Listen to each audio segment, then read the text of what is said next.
여러분 안녕하세요.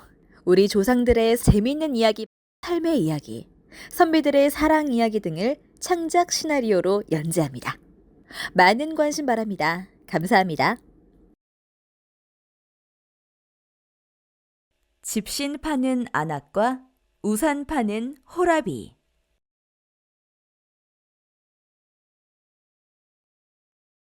지금으로부터 멀지 않은 옛날, 어느 마을 장터에 딸을 업고 집신을 파는 여인이 있었죠. 언젠가부터 집신 파는 여인 옆에 남자아이를 아는 호라비가 우산을 팔기 시작했어요. 한 사람은 맑은 날 팔아야 하는 집신이었고 또 한 사람은 비 오는 날 팔리는 우산이었지만 어쩐 일인지 우산 장수는 비가 오나 맑으나 항상 우산을 팔았죠. 아이를 업고 물건을 파는 여인이야 이야깃감이 안 되었지만 언제나 아이를 안고 우산을 파는 우산 장수는 동네 아낙들의 입방아에 올려지기 좋은 먹잇감이었어요.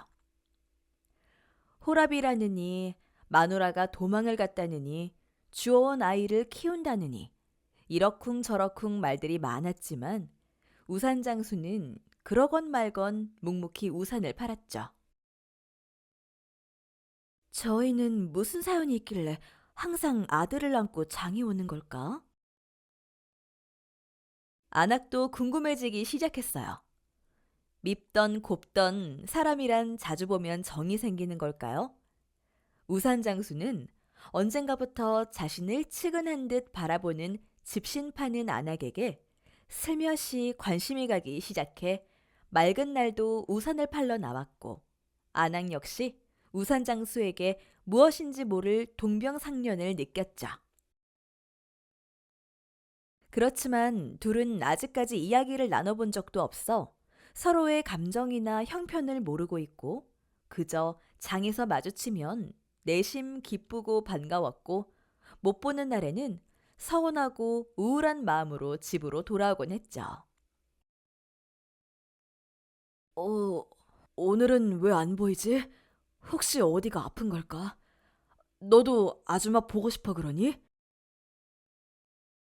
아들이 칭얼대자 우산 장수도 혼잣말을 하듯 자신의 속마음을 아들에게 말했고 그러면 아이가 말을 알아듣는 듯이 칭얼거림을 멈췄죠. 그러던 어느 날 갑자기 비가 내리기 시작했어요. 그런데 안악이 비를 피할 틈도 없이 아이를 업은 채 비를 쫄딱 맞고 서 있는 것이 아니겠어요? 우산 장수는 깜짝 놀라 달려가서 팔려고 만든 우산 하나를 펴서 안악에게 씌워주었어요. 어, 아주머니, 이거 쓰세요. 아닙니다. 비가 와서 손님도 없길래 지금 막 집으로 돌아가려 했어요. 사실 안악은 우산을 살 돈도 없었죠. 안악은 자신은 괜찮지만 아이 때문에 걱정이 됐었는데 마음을 써주는 우산 장수가 고마웠죠. 안악이 집신을 챙겨 들고 집으로 가려 하는데 집신이 온통 물에 젖어 무거워져서 안악이 들다가 비틀거렸어요. 아이 없고 한 손은 우산을 들고 한 손으로 물 먹은 집신을 드는 것이 무리였죠. 아, 가시더라도 이거 쓰고 가세요. 아이가 추워 보여요. 아, 안 그러셔도 되는데. 고맙구만요. 안악은 자신은 괜찮지만 아이 때문에 걱정이 됐었는데 마음을 써주는 우산 장수가 고마웠죠. 아주머니가 제 아이를 안으세요. 제가 집신을 들죠. 아닙니다.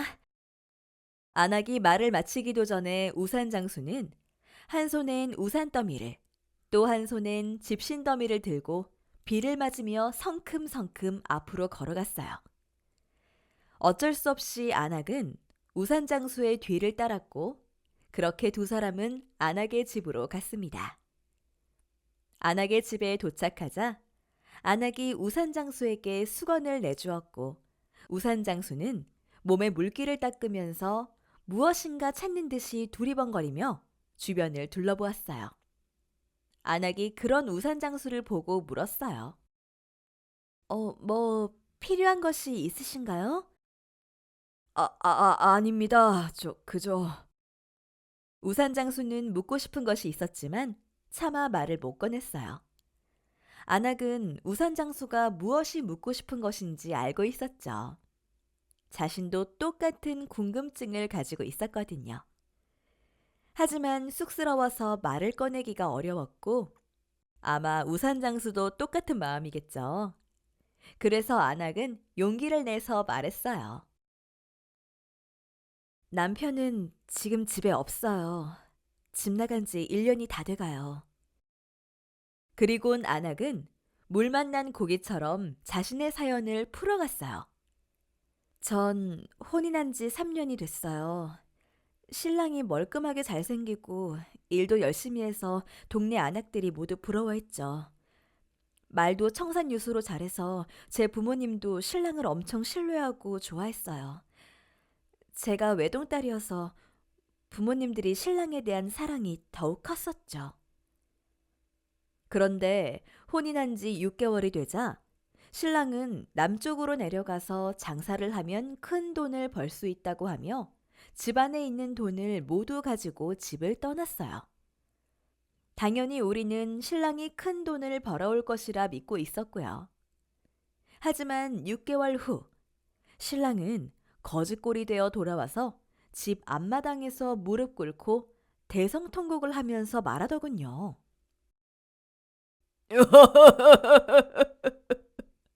부인, 내 이런 꼴로 돌아와 면목이 없소. 장인 장모님, 제가 억울해서 못 살겠어요. 이 사람 여기서 왜 일어나? 보는 사람이 많으니 어서 일어나게. 방으로 들어가서 자초지종을 말해보게. 신랑은 남쪽으로 내려가 친구와 동업으로 생선 장사를 내서 큰 돈을 벌었는데 친구가 중국에 가서 비단을 사다가 팔면 더 큰 돈을 번다고 해서 그렇게 해서 진짜로 큰 돈을 벌었다는 거예요. 그런데 욕심이 생겨 한 번 더 하고 집으로 돌아오던 중 그만 배가 풍랑에 잠겨 일원 한 푼 못 남기고 완전 빈털터리가 됐다고 하며 엉엉 울며 하는 말이 이제 방법은 한 번만 더 도와주시면 진짜 큰 돈을 벌 수 있다고 말하며 엉엉 울었어요. 난 자네를 믿네. 이게 내가 가진 마지막 돈이네. 꼭 잘해서 돌아오리라 믿네. 부모님은 가진 것을 모두 털어서 신랑에게 주었죠. 신랑은 돈을 가지고 나간 지 1년 만에 또 거지가 되어 돌아왔어요. 이번에는 울지도 않았고 방구석에 처박혀 술만 마셨고 술이 취하면 주정을 부렸고요. 야! 술 가져와 술! 서방님, 이제 술 좀 그만 드시고 정신 좀 차리셔요. 그게 내 탓이냐? 바다가 그런 걸 어쩌란 말이야. 잔말 말고 어서 술 가져와 술! 신랑은 술을 못 마시게 하면 집안 살림을 때려 부셨어요. 나중엔 저에게 손찌검까지 하더군요. 그땐 이미 저의 배가 불러오고 있었고 보다 못한 제 부모님은 태어날 손주를 생각해 집까지 담보로 잡혀 신랑에게 돈을 또 해주었어요. 신랑은 돈을 가지고 떠났죠. 저는 그때부터 집신을 팔러 시장에 나왔어요. 미천이 없으니 마땅히 할 게 없었거든요. 사위가 오기를 오매불만 기다리던 부모님은 신랑이 3번째로 거지꼴이 되어 돌아오자 화병으로 돌아가셨어요. 저는 슬퍼할 겨를도 없이 열심히 집신을 만들어 팔아서 신랑의 술값을 대하했죠. 아이고, 힘드셨겠네요. 1년 전, 아이가 태어나기 직전 신랑은 안악이 집신 팔아서 한 푼, 두 푼 모은 돈마저 가지고 나가서 돌아오지 않은 지가 1년이 넘었다고 하면서 안악은 눈가를 촉촉히 적셨어요. 애엄마도 사연이 많군요. 나도 사연이 기고합니다. 창피해서 누구에게 말도 한 번 못 꺼냈죠. 나도 아내에게 처음 하소연하는 거요. 제 애엄마는 동네에서 바람기 많기로 소문난 처녀였다오. 눈에 콩깍지가 씌워져 있던 난 그 말을 믿지 않았소. 첫날 밤엔 아무것도 모르는 쑥맥인 나를 편안하게 이끌어줘서 참 좋았죠. 하여간 첫날 밤에 몇 번을 이끌렸는지 아침에 일어섰는데 다리가 후들거리고 코피가 터졌어요. 에그머니나 망측해라. 안악은 못 볼 것을 본 듯이 고개를 돌렸어요. 쑥스러워진 우산 장수는 머리를 극적이며 말했죠. 아, 아직 시작도 안 한 것인데 그만둘까요? 그러자 안악이 얼굴이 빨개지면서 다음이 궁금하다는 듯 성급히 우산 장수 옆으로 다가앉으며 말했어요. 아니에요. 제 이야기를 다 들어주셨으니 저도 다 들어드려야죠. 그건 정말 시작도 하지 않은 것이었죠. 애엄마는 매일 해가 지고 다시 해가 뜰 때까지 나를 이끌었죠. 가끔 낮에도. 그러니 애도 빨리 생기고 처음엔 무척 좋았어요. 하지만 나는 밤새 잠 한숨 못 자고 몇 번이나 뿜어대니 더 이상 감당을 못하고 퍼지고 말았죠. 애 100일이 되던 날 밖에 나갔다가 집에 돌아와 보니 애엄마는 어디론가 사라지고 애만 혼자 울고 있더이다. 그 후로 애를 안고 우산을 팔면서 장바닥을 뒤지고 다녔어요. 그래서 찾았나요? 찾았죠. 그런데 어떤 허우대 멀쩡한 잘생긴 남자랑 떡을 치고 있더이다. 그래서 쫓아가서 끌고 올까 하다가 그만뒀어요. 왜요? 왜 그만뒀어요? 그 남자 떡 치는 것을 보니까 힘이 하나도 없더이다. 오죽 힘들면 떡까지 해먹을까 하고 생각하니 측은한 생각도 듭디다. 아니, 떡을 치면 신이 나야지 왜 힘이 없대요? 그러게요. 보나마나 저 남자 얼마 못 견디겠구나. 그럼 그땐 돌아오겠지 하는 생각이 듭디다. 돌아와도 힘들겠어요. 생각해보면 참 등신 같은 사내인데 안악은 이 등신 같은 사내의 우직한 모습이 좋아졌어요. 우산장수도 안악이 이전보다 더 측은하게 생각되어서 무엇이든 도와주고 싶어졌고요. 그때 우산장수 아들이 울기 시작했어요. 우산장수는 아기를 안아서 달랬어요. 아이고 미안하다. 어서 집에 가서 밥 먹자. 우산장수가 집으로 가려 짐을 챙기자 안악이 아이를 빼앗아 안았어요. 이리 주세요. 배고파서 그래요. 젖을 먹여야겠어요. 그러더니 거침없이 젖을 꺼내 아이에게 물렸어요. 우산장수는 놀라서 뒤돌아섰죠. 아이 젖을 다 먹이자 마침 비가 그쳤고 우산장수가 집으로 돌아가려 하자 안악이 집안에서 젖지 않은 집신 한 켤레를 꺼내왔어요. 이걸 신고 가세요. 우산장수는 안악의 고운 마음에 다시 한번 감동을 했어요. 그날 이후 둘은 서로의 사정을 이해하게 되었고 더욱 가까워졌어요. 서로가 바쁠 때에는 아이도 번갈아 가며 돌봤고 안악의 힘든 일은 우산장수가 도와주었고 우산장수의 아이가 배고파 칭얼거리면 안악이 젖을 먹이곤 했어요.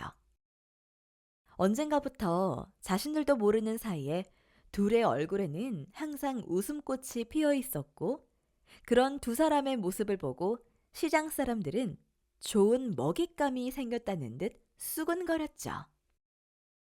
아이고 망측해라. 저게 무슨 일이래? 그러게 둘이 바람이 난 것이 틀림없구만. 글쎄 우산장수가 저 애엄마 집에 뻔질나게 드나든다는 소문이 있다오. 아이고 망측해라. 아이고 망측해라. 둘은 그렇게 가까워졌고 서로를 향하는 마음이야 굴뚝 같았지만 유부남 유부녀의 처지라 더 이상은 가까이 하지 못하는 안타까움이 있었죠. 그러던 어느 날 안악의 얼굴에 수심이 가득했어요. 이봐요. 무슨 일 있어요? 아무 일도 아니어요. 안악이 말을 마치고 고개를 돌리는데 눈에 이슬이 맺힌 것이 보였어요. 아, 뭔지 말을 해요. 내가 할 수 있는 건 뭐든 도울이다. 안악이 한참을 망설이다가 말했어요. 애기 아빠가 돌아왔어요. 그 말을 듣고 우산장수는 심장이 내려앉는 것 같았어요. 안악이 그녀의 남편한테 당할 고초를 생각하니 피가 거꾸로 솟는 것 같았어요. 그러나 그건 자신이 도울 방법이 없었어요.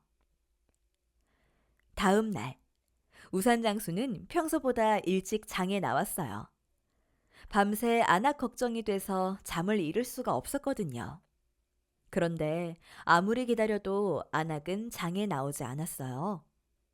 안타까운 마음에 안악의 집으로 달려갈까 생각해 보다가 괜히 그랬다가는 자신 때문에 안악이 더 곤경에 처할지도 몰라 그저 속만 태우는 수밖에 없었죠. 다음 날도 그 다음 날도 또 그 다음 날도 그렇게 사흘 동안 안악은 시장에 나오지 않았어요. 우산장수는 무슨 변고가 생긴 것이 틀림없다고 생각하면서 앞뒤를 가리지 않은 채 아이를 안고 한 걸음에 안악의 집으로 뛰어가서 안악을 불렀어요.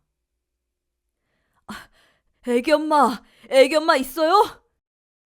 그때 문이 벌컥 열리며 피골이 상접하게 깡마른 사내가 나왔어요. 우산장수는 아차 싶었죠. 애아빠가 있었던 것이었어요. 당신 누군데 애 엄마를 찾아? 나는 아이 엄마와 시장에서 같이 장사하는 우산장수요. 우산장수? 어라, 네 놈이 장바닥에 소문난 그 놈이로구나. 너 잘 만났다. 신랑이 다가와서 다짜고짜 우산장수 멱살을 잡았어요. 네 연놈들이 나 없는 사이에 붙어 먹었냐? 아니요. 그건 오해요. 그때 안악이 달려나와 남편의 바지가랑이를 잡았어요. 어서 그 멱살 놓지 못해요. 그 사람이 뭘 잘못했다고 행패를 부려요. 달려나온 안악의 얼굴에 멍이 들어있는 것을 우산장수는 봤어요. 남편에게 맞은 자국이었어요. 우산장수는 울컥하고 무언가 가슴에서 치밀어 올랐어요. 어라? 인연이 외간 남자 편을 들어? 하! 너 오늘 한번 죽어봐라! 안악 남편이 작대기를 들어 안악을 후려치려 하자 우산장수 눈에서 불이 났어요. 안악 남편은 아무 저항도 못하고 쾌쾌거리며 끌려왔죠. 우산장수에게 끌려온 안악 남편을 자세히 보다가 깜짝 놀랐어요. 피골이 상접하게 말랐지만 틀림없이 아는 얼굴이었죠. 그랬어요. 안악 남편은 도망간 우산장수 부인과 같이 떡을 치던 그 사람이었어요. 어이구, 이게 누구냐? 너 이놈, 진옥이랑 같이 딴살림 차리고 떡치던 놈 아니냐? 너는 누구냐? 나는 진옥이 남편이다, 이놈아! 말이 끝나자마자 신랑은 놀라서 걸음아 나 살려라 뒤도 돌아보지 않고 도망을 쳤죠. 이놈 한 번만 다시 나타나면 그땐 다리 몽댕이를 분질러주마! 우산장수는 도망가는 신랑 뒤통수에 소리를 쳤고 그 후로 신랑은 안악 앞에 다시는 나타나지 않았어요. 그날 이후 서로의 마음을 확인하고 장벽도 없어진 안악과 우산장수는 같이 살며 둘 사이에 아이가 둘이나 더 생겼고 서로를 아껴가며 백년해로하였죠. 수군거리던 시장 사람들도 둘의 사연을 알고는 둘이 행복하게 잘 살도록 도와줬답니다. 여보, 오늘은 떡이나 해 먹을까? 좋아요. 무슨 떡을 할까요? 떡이야 인절미지. 그래요. 어서 떡을 치세요. 떡을 치세, 떡을 쳐. 맛있고 고소한 떡을 지세. 떡 중에 제일은 인절미요. 옛말에 과부 마음 호라비가 안다는 말이 있죠. 두 사람은 과부와 호라비는 아니었으나 이웃의 아픔을 자신의 아픔같이 생각하는 아름다운 마음씨 덕분에 연분이 맺어졌다는 이 이야기는 충남 홍성지방에 내려오고 있어요. 집신 파는 안악과 우산 파는 호라비. 재밌게 보셨나요? 구독과 좋아요를 누르시면 새 영상을 먼저 보실 수 있어요. 감사합니다.